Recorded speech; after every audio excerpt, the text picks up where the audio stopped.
Muy buenas, ¿qué tal? Pues hoy estamos en el primer domingo de agosto y está la sala como súper llena, veo caras nuevas, sed bienvenidos todos. Estamos metidos de lleno en la serie El Gran Rey, refiriéndonos al rey David.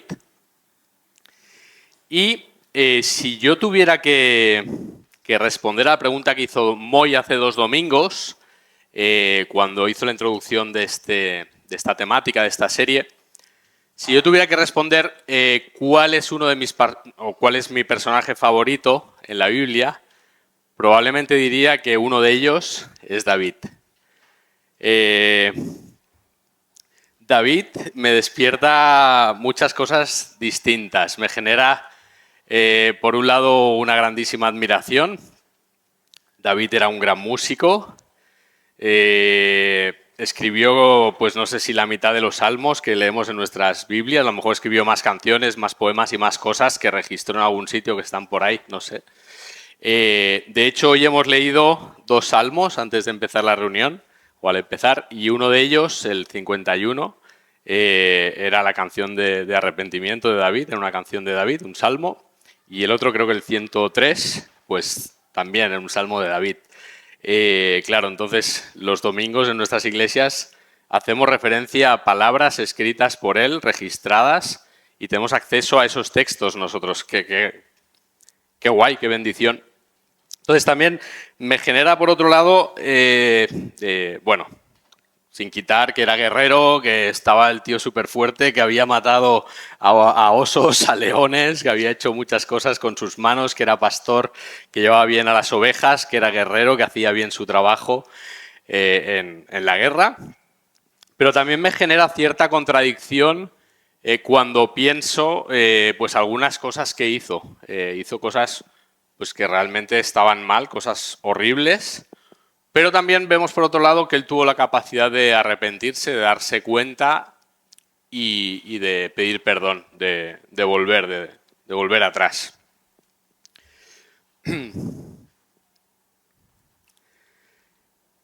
Esta contradicción principalmente me la genera porque leemos también en la Biblia que David era conforme al corazón de Dios. De hecho, Dios mismo lo dice de David: este hombre camina conforme a mi corazón, ¿no? Entonces, es como tiene sus luces, muchas luces, y tiene algunas sombras también por ahí, que yo creo que es normal que a todos nos despierten o nos generen ciertas emociones.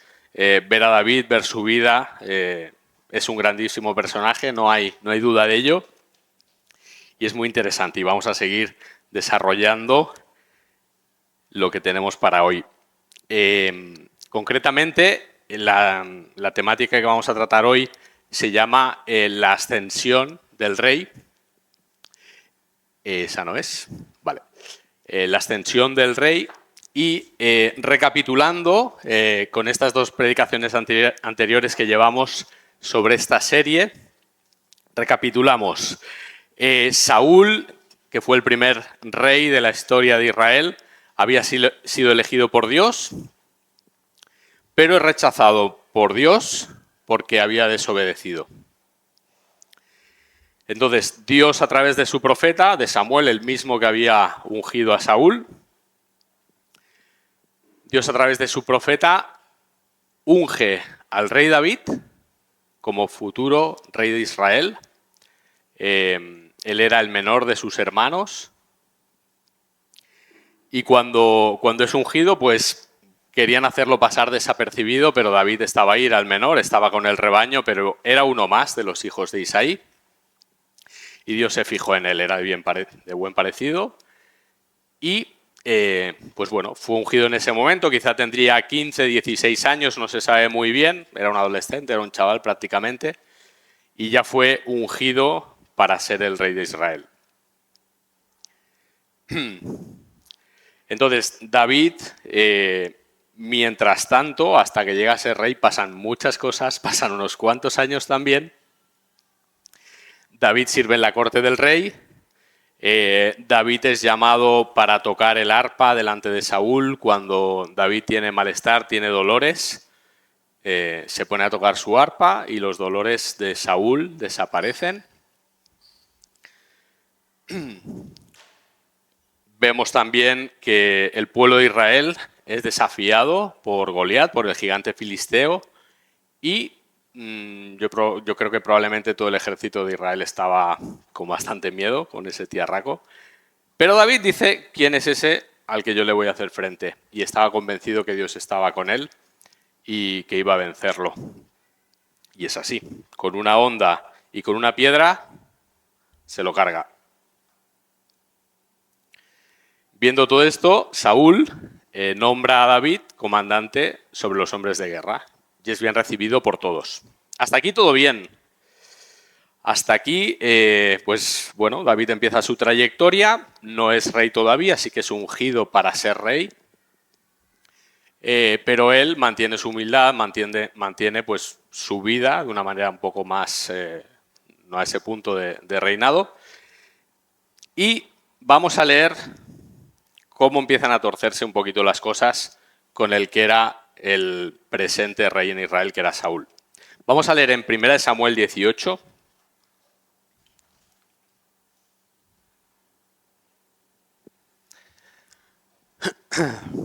Pone 11 Samuel, es 1 Samuel, si queréis abrir vuestras Biblias. Vamos a leer la nueva versión internacional.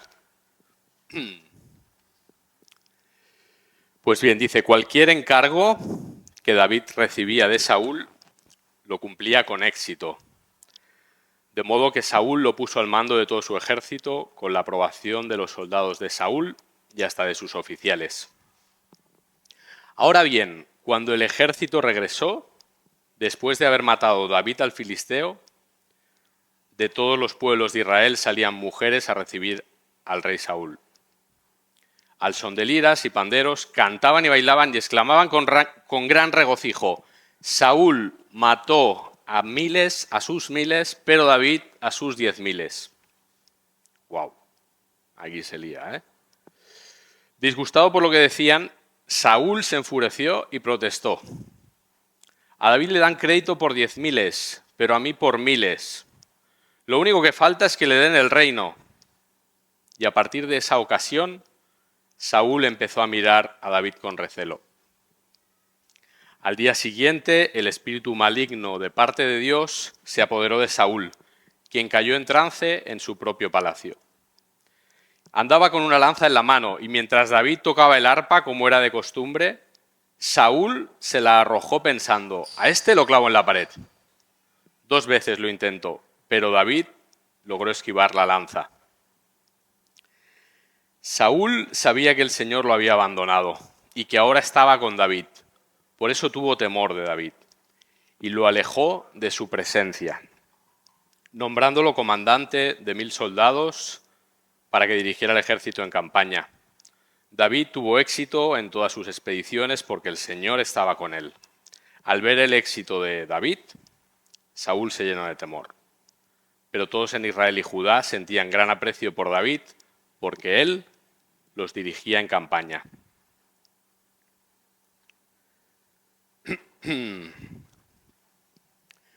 Bueno, pues vemos cómo David empieza su trayectoria, David empieza bien, hace lo que Dios le pide, David confía en el Señor, es ungido por el Señor para hacer todas estas tareas. Pero esto genera consecuencias, esto genera comentarios, genera las canciones y los bailes de estas mujeres, que cuando Saúl, escucha lo que dicen, se enfurece y protesta. Bueno, básicamente a Saúl le corroe la envidia por dentro.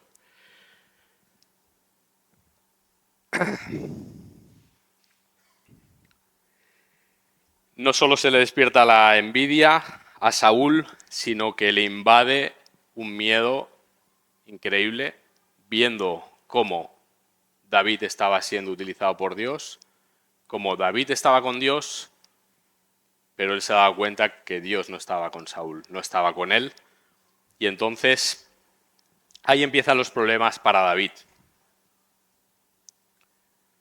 y se genera evidentemente, bueno, acción-reacción. Pasan muchas cosas a partir de aquí. Pero el detonante, yo creo, el verdadero detonante fueron estas palabras de Saúl mató a miles y David mató a 10.000. La comparación, ¿no? ¿Cuánto daño hace la comparación cuando nosotros mismos nos ponemos a compararnos quizá con otras personas o cuando escuchamos comentarios o comparaciones? Y el daño a lo mejor no es el comentario en sí, sino cómo eso actúa en nuestro cuerpo, en nuestro cerebro, en nuestras emociones y lo que hacemos con eso. Porque opiniones van a haber para todos los gustos. Estas señoras podrían haber dicho lo que hubieran querido, pero si Saúl hubiera estado a gusto consigo mismo, con Dios, a gusto con David, probablemente no le hubiera generado esta envidia ni hubiera generado todo este miedo, todo este pánico, yo creo, que le generó al rey Saúl. No nos olvidemos que aunque David había sido ungido como rey, el profeta Samuel lo había ungido, el rey seguía siendo Saúl y Saúl había sido ungido por Dios. Y esto lo tenía súper claro David. Él sigue siendo el rey, él es el ungido, y aunque vaya a venir contra mí, que lo vamos a ver ahora, yo no pienso hacer nada contra él. Él es el ungido.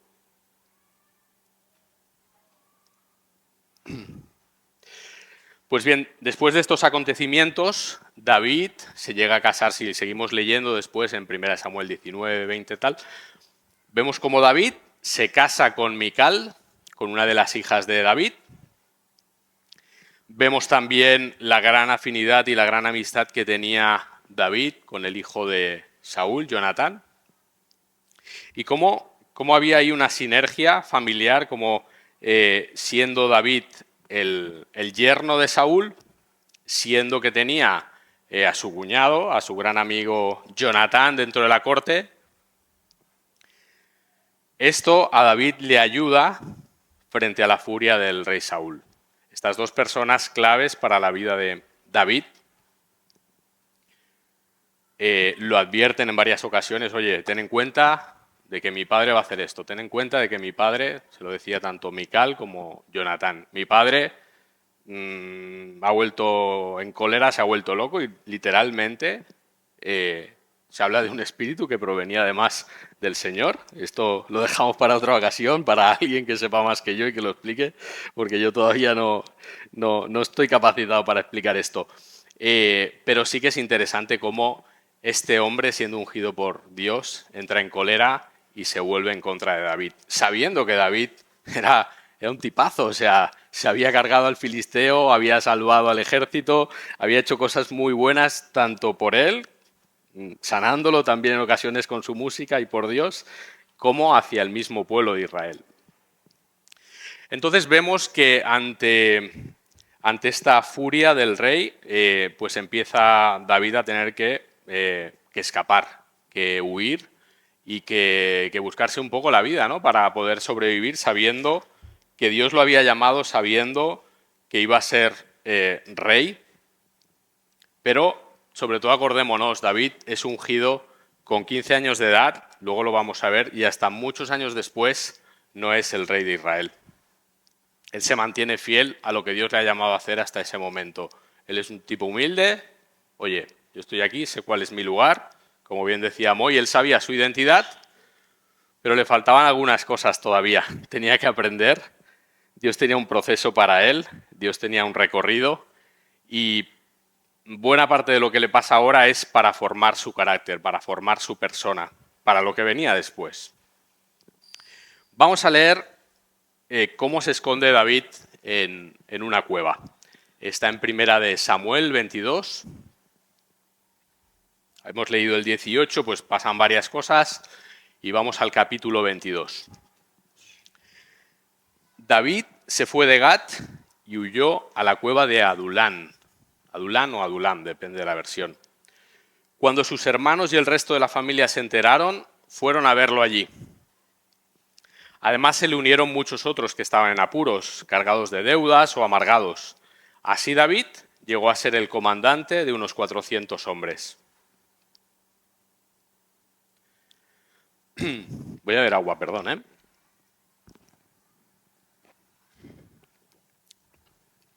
¿eh? Seguimos todos, estáis aquí conmigo y seguimos un poco el proceso de este hombre. Bien, pues en medio de toda esta turbulencia, de esta persecución, de esta huida, yo me puedo imaginar cómo se sentiría David. No sé cuántos de vosotros tenéis suegras, bueno, en plural no, suegra o suegro, o suegra y suegro, y no sé cuántos de vosotros habéis pasado por algún conflicto familiar o habéis pasado un conflicto con vuestra suegra o vuestro suegro. Unos cuantos, ¿no? Son años ya, ¿eh? Espero que nada parecido a lo que le tocó sufrir a David con su suegro Saúl. Así que considérate un afortunado, muy. Directamente te lo digo. Entonces vemos que David se esconde en una cueva. Probablemente, yo creo que cuando uno se esconde en una cueva y encuentra un refugio y está triste, siente rabia, decepción, todo esto lo estoy poniendo yo, pero yo me imagino que cuando David entra en esa cueva, piensa, qué alivio, me voy a esconder aquí, me voy a tumbar, me voy a poner en posición fetal y voy a dormir, ¿sabes? Voy a descansar, voy a olvidarme un poco de todo, pero vemos que se le acercan sus hermanos, el resto de la familia, van todos a verlo allí, y es que además se le unen muchos otros hombres que estaban en apuros, cargados de deudas, bueno, pues con problemas, con amargados, contra el sistema, contra la sociedad, contra lo que fuera, ¿no? O sea que se le acercó lo mejorcito de cada casa, podríamos decir. Y dice también que David llegó a ser el comandante de unos 400 hombres. O sea, David estaba intentando huir y apartarse un poco de toda esa situación, pero a David le persiguen, le siguen y le persiguen ciertas personas y ciertas situaciones seguramente con las que también tendría que lidiar. Entonces, todo este proceso se está creando ahí como un caldo de cultivo para que David aprenda y crezca en su carácter y sepa quién es, sea recordado quién es, porque lo está viendo, o sea, 400 tíos a sus órdenes, ¿no? Es como, yo quería estar en una cueva, esconderme, que no me mate Saúl y mañana Dios dirá, ¿no? Pues bien, vemos que en esa misma cueva pasan cosas interesantes. Vamos a 1 Samuel 24, voy a leerlo, es un poquito largo, pero me gustaría leerlo para poneros en contexto. Sé que muchos de vosotros conocéis la historia y la tendréis presente, pero quiero poneros un poquito en situación. Lo leemos y adelante. 1 Samuel 24. Cuando Saúl regresó de perseguir a los filisteos, le informaron que David estaba en el desierto de Engadi. Entonces Saúl tomó consigo 3.000 hombres escogidos de todo Israel. Fijaos, 3.000 hombres para perseguir a un solo hombre. Probablemente corriera la voz de que David ya tenía a hombres a su cargo también, pero 3.000 hombres. Y se fue por los peñascos de las cabras en busca de David y de sus hombres. Por el camino llegó a un corral de ovejas y como había una cueva en el lugar, entró allí para hacer sus necesidades. David estaba escondido en el fondo de la cueva con sus hombres y estos dijeron, en verdad, hoy se cumple la promesa que te hizo el Señor cuando te dijo, yo pondré a tu enemigo en tus manos para que hagas con él lo que mejor te parezca. David se levantó sin hacer ruido y cortó el borde del manto de Saúl. Pero le remordió la conciencia por lo que había hecho y dijo a sus hombres, que el Señor me libre de hacerle al rey lo que ustedes sugieren. No puedo alzar la mano contra él, porque es el ungido del Señor. De este modo David contuvo a sus hombres y no les permitió que atacaran a Saúl. Pero una vez que éste salió de la cueva para proseguir su camino, David salió de la cueva y gritó, Majestad, Señor mío. Saúl miró hacia atrás y David, postrándose rostro en tierra, se inclinó y dijo, ¿por qué hace caso usted a los que dicen que yo quiero hacerle daño? Usted podrá ver con sus propios ojos que hoy mismo en esta cueva el Señor lo ha entregado en mis manos. Mis hombres me incitaban a que lo matara, pero yo respeté su vida y dije, no puedo alzar la mano contra el rey, porque es el ungido del Señor. Padre mío, mire usted el borde de su manto que tengo en la mano. Yo corté este pedazo, pero usted no lo maté. Reconozca que yo no intento hacerle mal ni traicionarlo. Usted, sin embargo, me persigue para quitarme la vida, aunque yo no le he hecho ningún agravio. Que el Señor juzgue entre nosotros dos, y que el Señor me vengue de usted, pero mi mano no se alzará contra usted. Como dice el antiguo refrán, de los malos la maldad, por eso mi mano jamás se alzará contra usted. ¿Contra quién ha salido el rey de Israel? ¿A quién persigue? ¿A un perro muerto? ¿A una pulga? Que sea el Señor quien juzgue y dicte la sentencia entre nosotros dos. Que examine mi causa y me defienda y me libre de usted. Cuando David terminó de hablar, Saúl dijo, David, hijo mío, pero si tú eres quien me habla. Y alzando la voz, se echó a llorar. Has actuado mejor que yo, continuó Saúl. Me has devuelto bien por mal. Hoy me has hecho reconocer lo bien que me has tratado, pues el Señor me entregó en tus manos y no me mataste. ¿Quién encuentra a su enemigo y le perdona la vida? Que el Señor te recompense por lo bien que me has tratado hoy. Ahora caigo en cuenta de que tú serás el rey y de que consolidarás el reino de Israel. Júrame entonces por el Señor que no exterminarás mi descendencia ni borrarás el nombre de mi familia. David se lo juró. Luego Saúl volvió a su palacio mientras David y sus hombres subieron al refugio. Qué fácil hubiera sido para David, ¿no? Matar a Saúl y acabar con uno de sus problemas en ese momento. Yo creo que David era consciente de que en cualquier momento lo había intentado matar 2 veces en el palacio con la lanza. Había ido en busca de él. Yo creo que para David también era una amenaza, Saúl. Creo que él llegó a temer por su vida y sabía que probablemente si mataba a David, si David mataba a Saúl, ese problema en ese momento terminaría.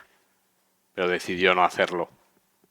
Curiosa también la manera, ¿no? O sea, están en la cueva, están escondidos todos y Saúl tiene ganas de hacer sus necesidades, entra en la cueva, se piensa que no hay nadie y se marcha. Y cuando se está marchando, David le dice, oye, mira, se acabó de cortar un trozo de tu manto, mira lo que podía haber hecho contigo en este momento. Y ahí Saúl toma conciencia, o parece que toma conciencia, de lo que está haciendo David, de su humildad, de su vulnerabilidad también para con Saúl.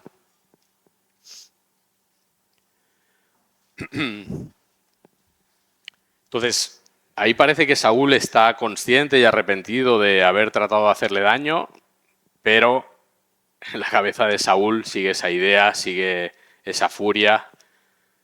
Y más tarde, 2 capítulos más tarde, aparece como continúa con la persecución, que irá por él, y David nuevamente, por segunda vez, le perdona la vida a Saúl. Si seguimos leyendo la historia, unos capítulos más tarde, Saúl y Jonatán mueren en batalla y tras la muerte de ellos, hay luto, hay un tiempo, pero tras la muerte de ellos, David es proclamado rey de Judá y posteriormente también es reconocido como rey de todo Israel y no solo eso, que además Israel expande sus fronteras gracias a él.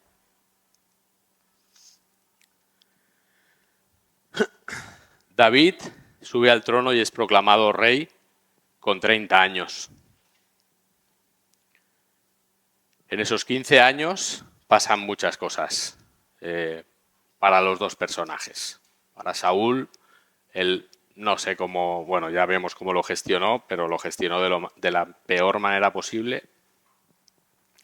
Y David, vemos que en esta situación se portó como quien verdaderamente era, un hombre conforme al corazón del Señor. Mantuvo la humildad, mantuvo la rectitud de decir, yo a este hombre no pienso tocarlo, ni se me ocurriría jamás hacerlo, Por más que estaban sus amigos ahí chinchándole, sus amigos y todos esos hombres que probablemente le tendrían ganas, incluso al rey Saúl.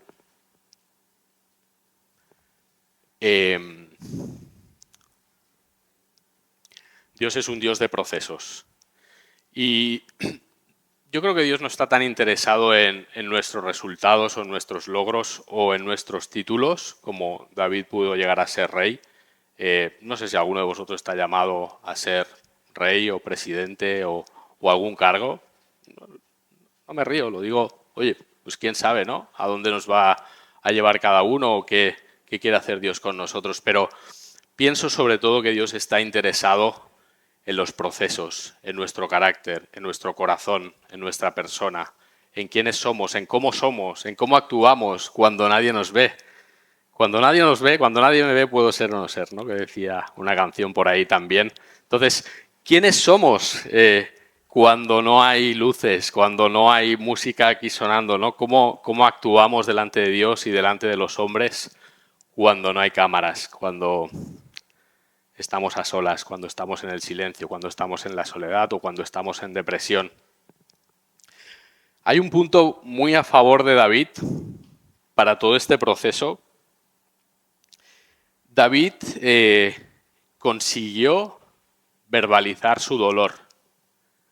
David era un hombre que sabía ponerle palabras a sus emociones, a sus estados de ánimo, a sus sentimientos. David no le tenía miedo de explicar a Dios lo que le estaba pasando. ¿Alguien me podría decir alguna expresión que utiliza David en sus salmos sobre emociones que él describa en ese momento, en esa situación? Venga, tiramos alguna expresión. Examíname, pruébame, ten piedad de mí, guíame. ¿Has dicho eso? Límpiame. Bien, se da cuenta de que está sucio y le pedía a Dios que lo limpiara. Estoy afligido, también decía David a Dios. ¿Qué más expresiones? ¿Alguna más? Esa lectura de los salmos.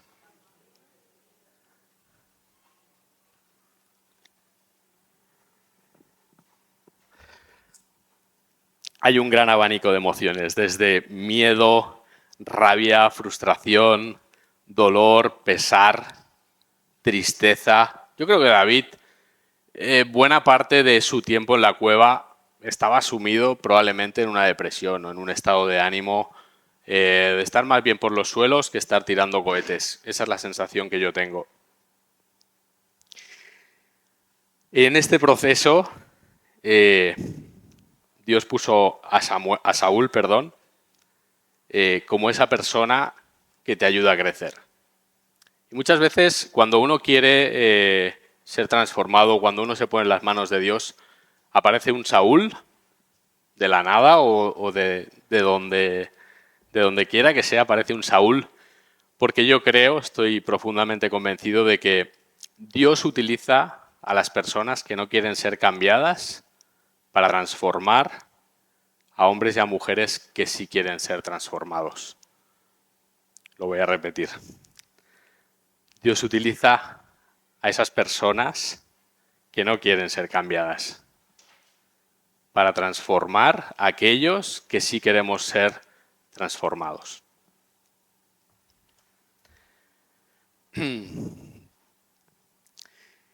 Este sufrimiento de David, este dolor, todas estas sensaciones que él vivía, quizás las leemos y nos podemos sentir identificados con él y con todas esas cosas que le pasaban. Y a veces esto puede no casar o no estar bien incluido en nuestros esquemas mentales de cómo es cierto que Dios prospera, es cierto que Dios ayuda, es cierto que Dios sana. Pero nuestro corazón se inclina más hacia una teoría o teología de la prosperidad que hacia una teología de la adversidad. Y hay adversidad, no nos vamos a negar de que Jesús lo dijo, en el mundo tendréis aflicción, pero confiad, yo he vencido al mundo. no estamos exentos. Todo hijo de vecino, toda persona puede sufrir una depresión, puede sufrir una enfermedad, puede sufrir persecución. Es parte, probablemente no, es parte de lo que nos toca vivir. Van a haber momentos muy chungos, van a haber momentos difíciles, van a haber estados en los que preferiríamos no estar, pero Dios va a estar con nosotros, Dios ha prometido estar con nosotros y Dios tiene un aprendizaje para nosotros, Dios tiene un carácter que moldear y un proceso para tratarnos, para parecernos más a su Hijo Jesús.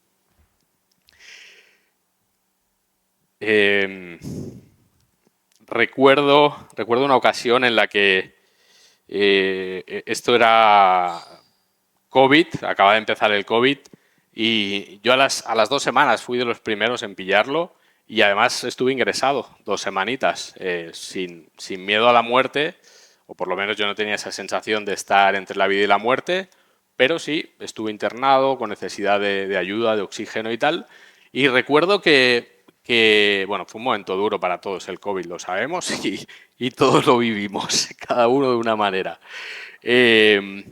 Recuerdo que no sé si fue en la iglesia o en algún momento con uno de los hermanos, una persona mayor de la congregación en la que estábamos, se me acercó y me dijo, oye, ¿cómo estás? ¿Has pasado el COVID y tal?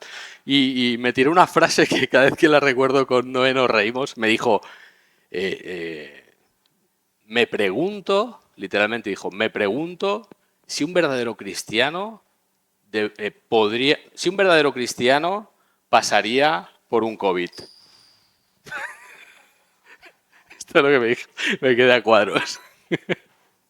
Me pregunto si un verdadero cristiano pasaría por el COVID.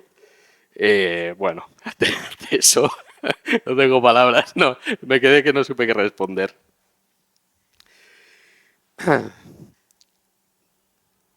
Y una cosa que Dios ha tratado mucho en mi vida con mi carácter es el juicio. Qué fácil es juzgar, ¿no? Y cuántos prejuicios tenemos, cuántos esquemas mentales tenemos sobre situaciones, sobre cosas, de cómo deberían ser y de cómo no deberían ser. Y yo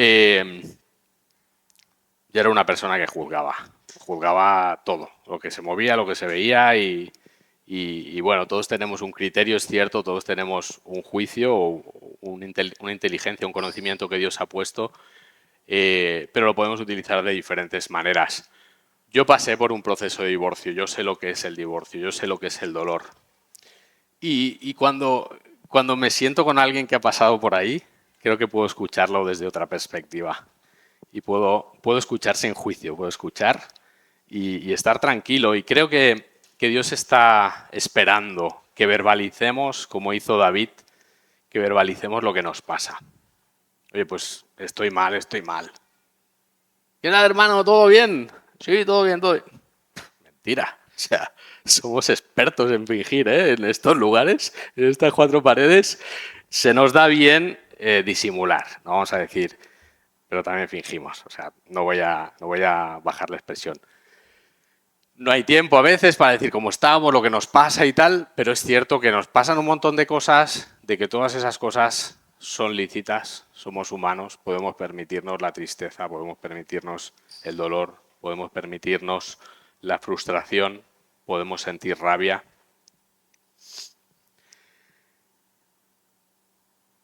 Y hay 2 canciones, 2 salmos que David escribió que son impresionantes, si los queréis leer en casa ya con más tranquilidad. Uno de ellos es el Salmo 57, y además en el encabezado lo pone Salmo de David en la cueva de Adulam cuando fue perseguido tal.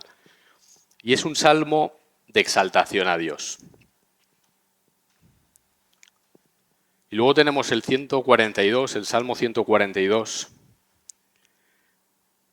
en el que también exalta a Dios, pero se desnuda con Dios, se hace totalmente vulnerable delante de Él, le expresa emociones, le dice su estado de ánimo, lo reconoce, pero les pone sus quejas y le dice que se siente agobiado, que está afligido, que se siente decaído, le dice a Dios que se siente solo y que nadie se preocupa por él, que no le importa a nadie. Pero todo eso lo recoge y de una manera, claro que nosotros lo leemos y es como bonito, ¿no? Y sabemos también su historia, sabemos el resultado, pero todo eso él lo trae, se lo expone a Dios, verbaliza por un lado y por otro lado reconoce que solo es Él quien le puede ayudar, que solo es Él quien le puede salvar. Y de ahí salen otras canciones preciosas. Alzaré mis ojos a los montes. ¿De dónde vendrá mi socorro? Mi socorro viene de Dios. Mira a su alrededor y no encuentra nada, no encuentra a nadie. ¿De dónde vendrá mi socorro? Para llegar hasta ahí, ¿cuánto tuvo que vivir, no? Y cuántas exclamaciones, cuántas expresiones lanza David que nosotros utilizamos. Bendice alma mía al Señor. Una cosa he demandado y esta buscaré. Este es un salmo que me flipa también de David. Una cosa he demandado y esta buscaré. Estar todos los días en tu casa. Quiero que todo lo que yo vivo tenga que ver contigo. Es mejor un día en tus atrios que miles lejos, que miles fuera de tu casa. Prefiero estar en el patio de tu casa a estar miles lejos.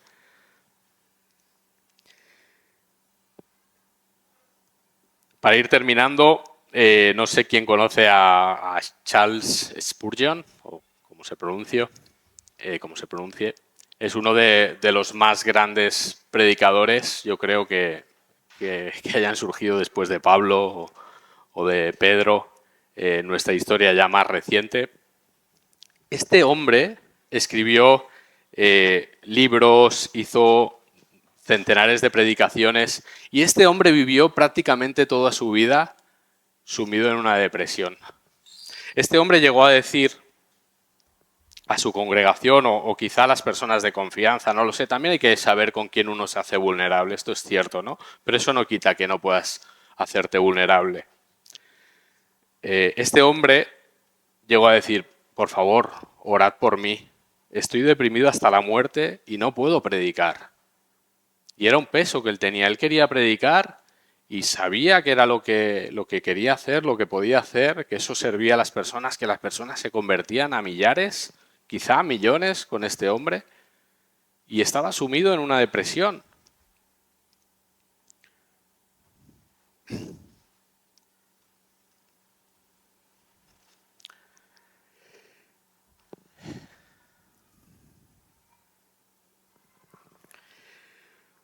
Para ir terminando, yo sé que no estamos acostumbrados, que a lo mejor hemos leído muchas veces a David y que nos sorprende pues su historia, su manera de actuar, de cómo fue fiel a Dios, de cómo fue humilde, de cómo creció en identidad y de cómo creció en carácter. Y quiero resaltar esto que hizo. Él fue capaz de decirle al Señor, me siento de esta manera y te necesito. Me siento así y sé que tú eres Dios y que me conoces y que no me vas a juzgar y te necesito. Y reconozco que el acercarme a ti me hace el bien. Reconozco que tú eres mi socorro, que tú eres mi ayuda, que tú me encaminas, me guías, me examinas, me enseñas, que tú eres mi pastor. Todas estas expresiones fueron como la conclusión de David después de toda esta etapa. Entonces, quisiera dedicar 5 o 10 minutos en esta mañana. Yo sé que muchas veces salimos aquí al frente o hacemos una oración y cerramos y Dios nos bendice. Me gustaría en esta mañana hacer un ejercicio de honestidad personal, si lo quieres hacer. Es la invitación que yo hago. Hemos traído hojas de papel, hemos traído bolígrafos de varios colores y lo puedes hacer aquí ahora, en estos 5 o 10 minutos, puedes llevarte el papel o empezar aquí y terminar en tu casa, puedes hacer con esa hoja lo que quieras, le puedes hacer una foto, guardártela, ponerle fecha, guardarla ahí en tu móvil o en tu ordenador, lo que sea. Y quizá esta fecha la puedas leer dentro de 1 año, de 2 años y pensar, wow, le dije al Señor que tenía miedo por esto y hoy es 2027 y lo estoy leyendo y cómo Dios me ayudó en aquella fecha, ¿no? Cómo le abrí mi corazón al Señor Y años después, semanas después, meses después, veo que todo este proceso me ha servido, me ha ayudado, me ha traído confort y he descubierto a Dios de otra manera. Entonces, con toda la libertad, no sé si repartirlas, las hojas, o si os queréis levantar y cogerlas, hay bolis de sobra. No tengas miedo, eso es lo que te quiero decir, no tengas miedo, no pienses que... Yo he escuchado expresiones, recuerdo en un seminario que hice, expresiones incluso duras hacia Dios, wow, Señor, ¿dónde estabas? ¿No? ¿Y qué pasaba en ese momento? Y en el momento, quizás ahora no ves la solución, no ves la respuesta, quizás ahora estás en una cueva, quizás ahora estás triste hasta la muerte, pero quizás mañana o quizás esta tarde recibes una llamada o quizás descubres que no estás tan mal, ¿sabes? Y que Dios sigue siendo Dios y que Dios te está ayudando y que todo esto tiene un propósito. Así que con libertad yo voy a coger mi papel, voy a escribirle algunas cositas también que también tengo por ahí con el Señor. Perdón, quiero orar un momentito antes de empezar y lo hacemos y ya, pues ya vemos cómo cerramos. Señor, gracias por este mensaje, gracias por la vida de David, Señor. Gracias por este hombre que nos enseña. Gracias por tu palabra, Señor, que nos enseña, que nos remueve por dentro, Señor. Que vemos cómo David, con todo lo poderoso que ya era, decide responder bien con mal. Decide actuar como tú le estabas pidiendo, Señor. Y gracias seguramente a eso hoy podemos leer su historia. Y aunque él pecó y cometió pecados y cosas graves, Señor, él sigue siendo un ejemplo para muchos de nosotros en muchas de las cosas que él hizo, Señor. Así que pedimos tu ayuda, Señor, y te decimos, Dios, que tú eres nuestro Dios, que queremos conocerte, que queremos levantar nuestra mirada a ti y verte, Señor, con otros ojos, como tú nos ves, Señor, con un corazón limpio, Señor, que esto también te lo pedía David, con un corazón nuevo, Señor. Y estamos como estamos, Señor, pero seguramente no quieres que sigamos o no quieres dejarnos o no quieres que permanezcamos en ese lugar, en esa cueva, Señor, o en ese valle o donde quiera que estemos. Nos quieres en tu proceso, Señor, acercándonos a ti y dándonos cuenta de que tú eres Dios, de que tú eres nuestro socorro, de que nuestra ayuda viene de ti, Señor. En el nombre de Jesús.